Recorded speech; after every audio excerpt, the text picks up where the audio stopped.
भारत के खिलाफ बांग्लादेश में हो रही हिंसा पर अब आईपीएल भी कटघरे में। बांग्लादेश के खिलाड़ी को आखिरकार शाहरुख खान ने क्यों खरीदा, बोली जनता।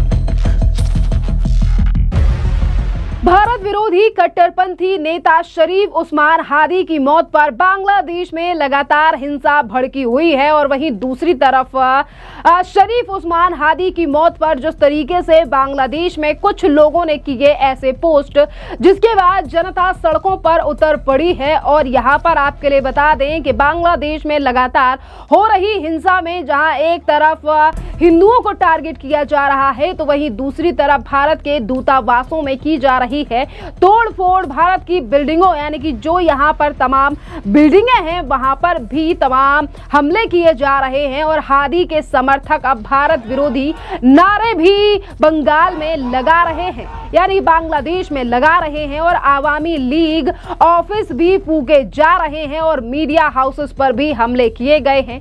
अब इन्हीं बीच यानी कि जिस तरीके से बांग्लादेश में लगातार भारत के खिलाफ हल्ला हंगामा या फिर ये जो हिंसा की जा रही है, जिसके बाद अब शाहरुख खान की टीम केकेआर को लेकर भी जनता का गुस्सा काफी ज्यादा बढ़ चुका है। कि आपके लिए बता दें कि जिस तरीके से केकेआर ने बांग्लादेशी खिलाड़ी मुस्तफिजुर रहमान को 9 करोड़ 2 लाख में खरीदा है और जनता ये लगातार सवाल केकेआर को लेकर उठा रही है कि क्या ये उसी बांग्लादेश से प्यार है जो भारत का लगातार दुश्मन बन रहा है। आखिरकार केकेआर को ये बांग्लादेशी खिलाड़ी क्यों खरीदा और क्या इस तरीके से की जाएगी देशभक्ति। जी हां, आईपीएल 2026 में बांग्लादेशी खिलाड़ियों की एंट्री पर अब बहस छुड़ी हुई है। मुस्तफिजुर रहमान को केकेआर ने रिप्लेसमेंट के तौर पर खरीद लिया है, लेकिन क्या ये सही है? बांग्लादेश में भारत के खिलाफ अब हिंसा थमने का नाम नहीं ले रही है। इंदिरा गांधी कल्चरल सेंटर पर हमला किया गया, वीजा सेंटर्स को बंद कर दिया गया है। क्या ये चीजें क्या संकेत दे रही हैं, खास तौर पर जब बांग्लादेश में भारत विरोधी प्रदर्शन चरम सीमा पर है और भारतीय वीजा सेंटर्स पर भी हमले हो रहे हैं। क्योंकि आपके लिए बता दें कि भारत में क्रिकेट सिर्फ क्रिकेट नहीं है बल्कि क्रिकेट को पूजा जाता है। तमाम जो फैंस है वो काफी ज्यादा क्रिकेट के भारत में है और आईपीएल को भी इसी चाव के साथ भारत की जनता देखती है और इसीलिए अब आईपीएल में जिस तरीके से केकेआर ने बांग्लादेशी क्रिकेटर को खरीदा है, जिस पर सोशल मीडिया पर लगातार सवाल उठ रहे हैं और ये कहा जा रहा है कि आखिरकार बांग्लादेश का खिलाड़ी क्यों खरीदना था शाहरुख खान को जब इस तरीके के हालात हैं। क्योंकि देखिए ये सिर्फ क्रिकेट नहीं है, क्योंकि ये मामला है राष्ट्रीय सुरक्षा और सम्मान का सवाल है। बांग्लादेश में अल्पसंख्यक हिंदुओं पर अत्याचार हो रहे हैं, मंदिर तोड़े जा रहे हैं। भारत ने हमेशा पड़ोसियों की मदद की है, लेकिन बदले में हमें क्या मिला है? हमले और धमकियां। आईपीएल एक भारतीय लीग है जहां पाकिस्तानी खिलाड़ियों को सिक्योरिटी की वजह से बैन कर दिया गया है और बांग्लादेश के साथ भी यही होना चाहिए। फ्रेंचाइजी क्यों रिस्क ले? एनओसी इश्यूज पहले से हैं और ऊपर से राजनीतिक तनाव। खेल राजनीति से अलग नहीं रह सकता, क्योंकि जब दुश्मनी खुली हो चुकी हो, जिस तरीके से बांग्लादेश में सरकार बदली है उसके बाद हमेशा से ही बांग्लादेश में भारत के खिलाफ ये सुर अपनाता रहा है बंगाल पर। अब जवाब देना काफी ज्यादा जरूरी बन चुका है, क्योंकि यही सवाल उठाए जा रहे हैं जनता की तरफ से। वहीं दूसरी तरफ बांग्लादेश की पूर्व प्रधानमंत्री शेख हसीना के बेटे सजीव बज़दाद ने भी हाल ही में बांग्लादेश की जो अभी की सरकार है, अंतरिम सरकार मोहम्मद यूनुस के नेतृत्व वाली पर गंभीर आरोप लगाए हैं। मोहम्मद यूनुस की सरकार पर उन्होंने कहा है कि मोहम्मद यूनुस की सरकार बांग्लादेश को इस्लामी शासन की ओर ले जा रही है और एक और फेड इस्लामिक स्टेट बनाने की कोशिश की जा रही है। जिस तरीके के हालात इस समय पर बांग्लादेश में हैं और शेख हसीना के बेटे का जिस तरीके से बयान आया है, इस पर सुनिए क्या कुछ कह रहे हैं एक्सपर्ट्स। 2-3 चीजें हैं। अव्वल, ये समय पता है कि बांग्लादेश इस समय एक इस्लामिक आइडेंटिटी की तरफ जा रहा है, ठीक है, पर हमें प्रॉब्लम में है कि जो रेडिकल इस्लाम की तरफ जा रहा है। आप इस्लाम धर्म में ठीक है, आप रखिए अपने यहाँ शरिया रखिए, कोई बात नहीं है, मेरे हिसाब से आपकी मर्जी है, बट उसके चलते जो रेडिकल इस्लाम, जो एक्सट्रीमिस्ट इस्लाम, जो जिहादी इस्लाम है, आतंकी इस्लाम है, उसकी तरफ भी जा रहा है। यस, और वो हमें पता भी है। बात यह है कि शेख हसीना के बेटे के जो स्टेटमेंट्स हैं, ये एक और एंगल से हम देख सकते हैं। देखिए, ये उनकी अपनी डोमेस्टिक पॉलिटिक्स है। वो भारत को उकसाना भी चाहते हैं। हमें असलियत पता है, हम कर रहे हैं, हम कदम ले रहे हैं, हमारी सरकार जो हमें लेने चाहिए, और हम बैलेंस भी रहेंगे, लॉन्ग टर्म है हमारा। ओके, ऐसे में शेख हसीना के बेटे का मकसद ये भी है कि भारत को और उकसाओ, ताकि भारत बांग्लादेश के खिलाफ, यानी कि शेख हसीना के ओपोनेंट्स के खिलाफ कोई सख्त एक्शन ले। हमें मेरे ख्याल से उस चीज़ से बचना भी चाहिए। At the same time yes, हम शेख हसीना के साथ खड़े, हमारी फ्रेंड थी, सेकुलर है, मोस्ट इम्पॉर्टेंट। बट आज की तारीख में जो बांग्लादेश की सिचुएशन है, वहाँ पर ऑपोजिशन है शेख हसीना को बड़ी मात्रा में जो दिखता है। तो ऐसे में और शेख हसीना के बेटे का ये कहना है कि मैं दिल्ली आ रहा हूँ, ये मेरे ख्याल से ठीक नहीं है।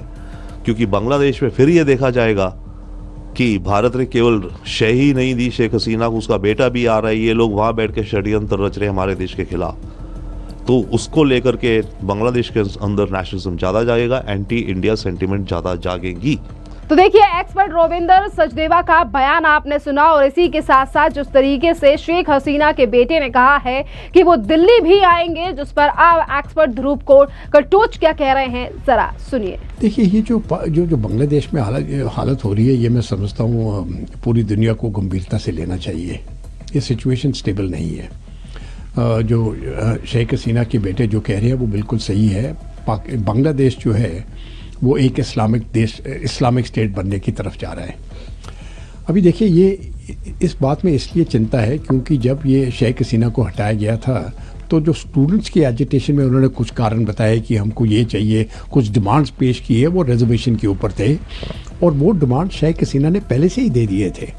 एक बार जब वो डिमांड्स पूरे हो गए, तब फिर से वो स्टूडेंट एजिटेशन चलना, उसका मकसद कुछ और था, और उसका मकसद विदेशी ताकतों के साथ था, खास करके अमेरिका से, जो हुकूमत को चेंज करना चाहती थी अपने जियो स्ट्रेटजिक इंटरेस्ट के लिए। हुकूमत चेंज हो गई, लेकिन जिस प्रकार से वो चेंज हुई है, वो इस्लामी ताकतें अभी आ गई हैं, क्योंकि यूनिस जो है वो उन ताकतों के बगैर चल नहीं सकता है।